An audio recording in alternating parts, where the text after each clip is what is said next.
kabagyan. Pakbet kabagyan. Nag-uulam ka ba niyan?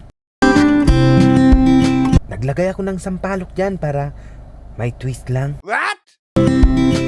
Ang sahog natin kabagyan, tilapia lang.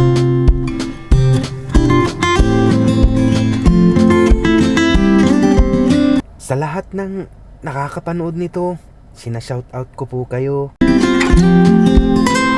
Ang tilapia kabagyan, pagkatapos kong lagyan ng kalamansi, hinimas ko yan. Wow! Iba-iba ang paraan ng pagluluto ng pakbet kabagyan. Pero itong luto ko, klasiko. Yummy!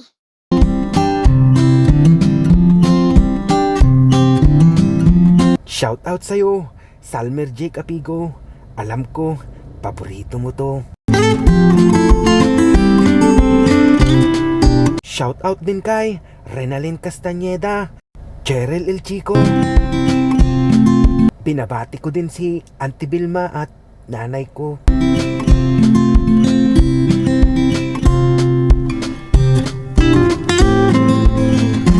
Shoutout din po Auntie Aida, Auntie Maria, at kay Auntie Ana.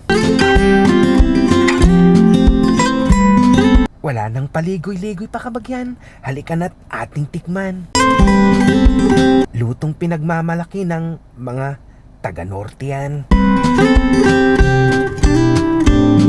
Hanggang dito na lang. Maraming salamat, kabagyan.